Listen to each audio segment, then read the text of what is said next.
The snow had not stopped falling for 3 days when Thomas Averley first knocked on widow Marguerite Colville's door, and it did not stop for 3 more after she let him in.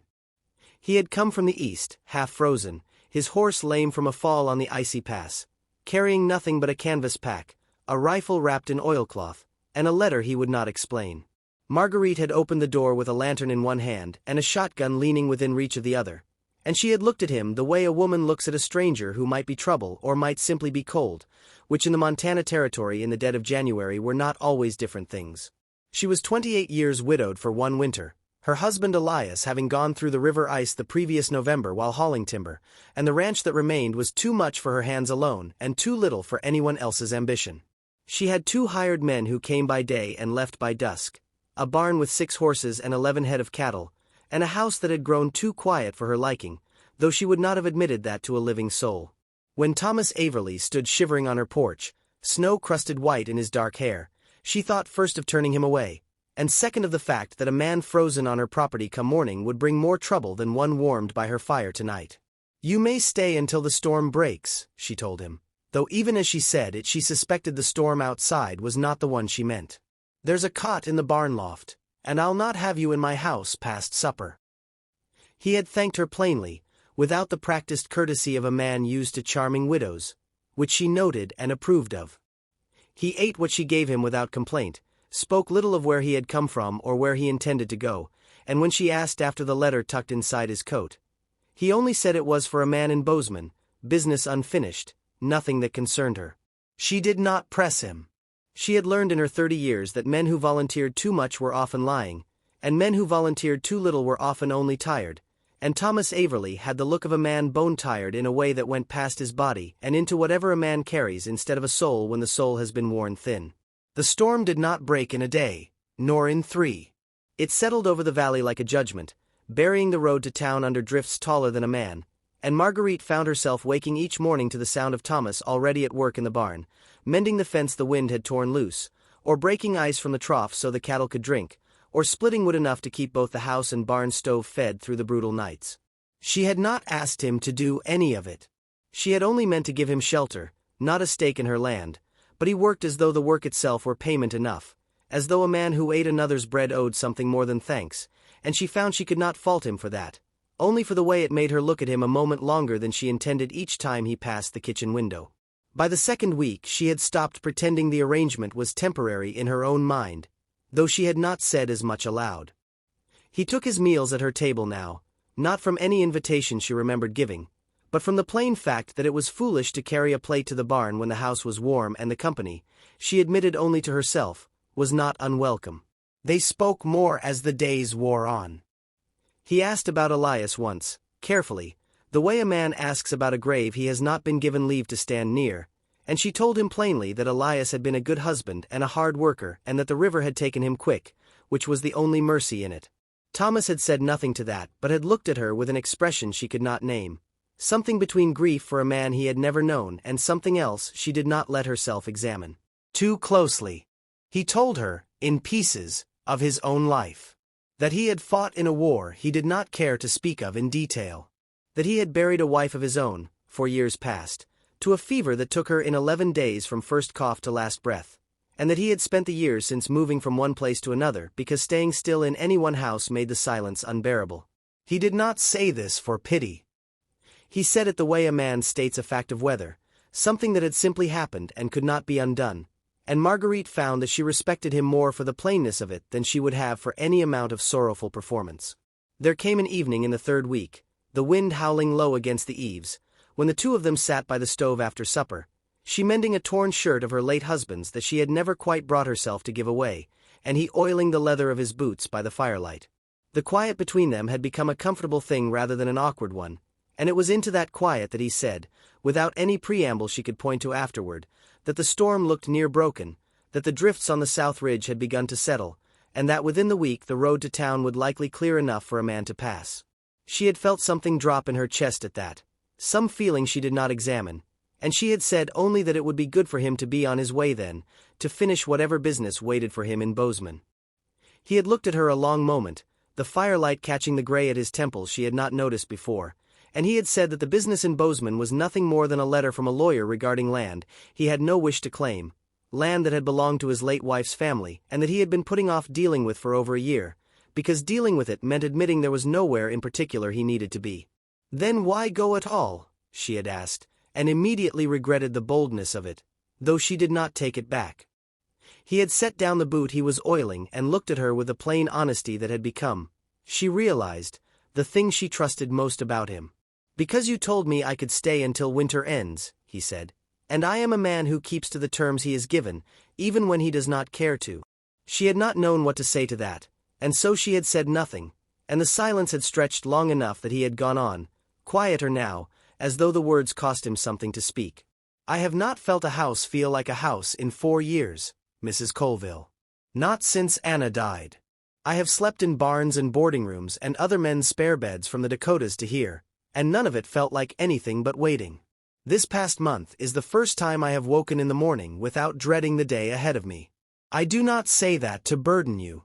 I say it because you asked me why I would go, and that is the truest answer I have.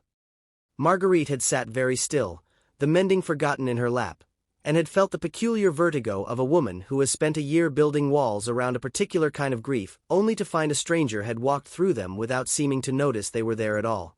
She thought of Elias, of the year of mourning she still wore like a second skin, of the ranch that was hers to keep or lose by her own hand, and she thought that a woman in her position had no business feeling what she was feeling for a man she had known scarcely a month, a man passing through, a man with a dead wife of his own and a life that had clearly taught him not to stay anywhere long enough to be heard again. The storm will break, she said finally, carefully, and you have a letter waiting. I do, he agreed. And a lawyer and land, and business that wants finishing.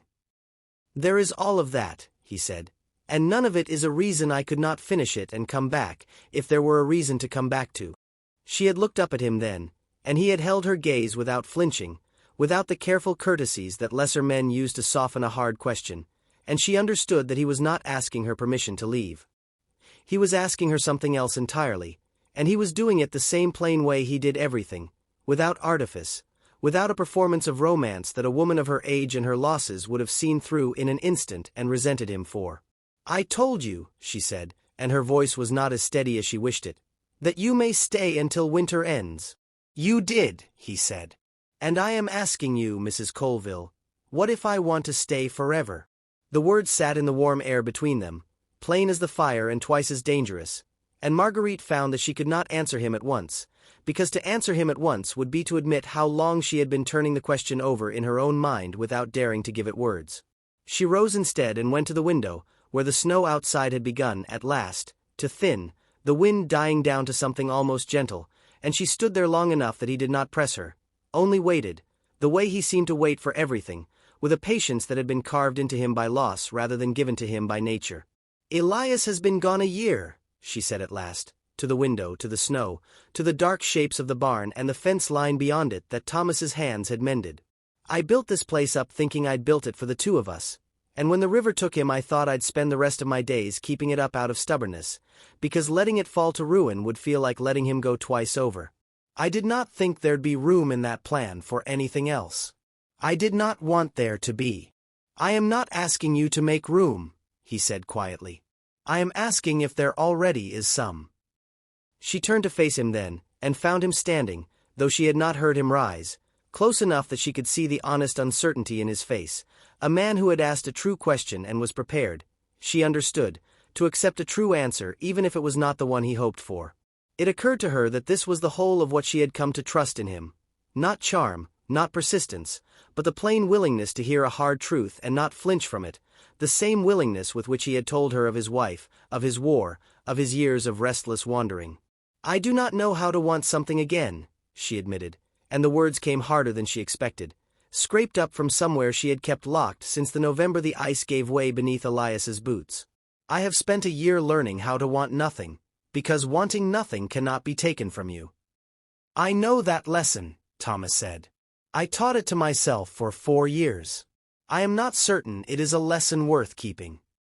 No, she agreed quietly, surprising herself. Perhaps it is not. He did not move to close the distance between them, did not reach for her hand or press his advantage the way a lesser man might have sensed an opening and rushed it.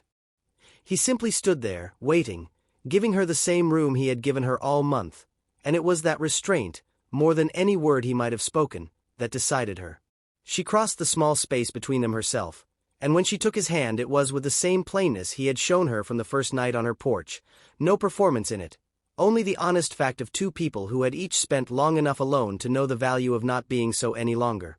"Finish your business in Bozeman," she told him, her hand steady now in his. "Settle the land, close the letter, be done with whatever ties you to a life you no longer want. And when it's finished, if you still mean what you've said tonight, you may come back and we will speak of forever properly, in the daylight, with clear heads and no storm to blame it on." "And if I come back before the roads are fully clear?" he asked, and there was the ghost of a smile in it now, the first real lightness she had seen in him. "Then I expect you'll have ridden through worse than snow to get here," she said, "and I will not turn away a man who's done that twice." He left 3 days later, when the sun broke fully through for the first time in nearly a month, and the road south showed black mud beneath the melting drifts. She stood on the porch and watched him go. His lame horse traded for a sounder one from her own stock, which she had insisted on though he had argued it was too much a gift for a man who had not yet proven himself.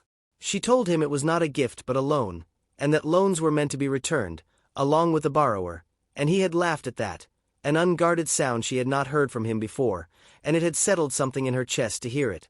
The weeks that followed were quieter than any she could remember, but it was not the same quiet as before. It was a quiet with an edge of waiting in it, the particular waiting of a woman who has allowed herself, against her own careful rules, to hope for something. She kept the ranch as she always had, minded her hired men, mended fences of her own alongside the ones Thomas had already fixed, and found that the work did not feel like penance anymore, the way it had through the long gray months of her mourning. It felt, instead, like keeping a place ready.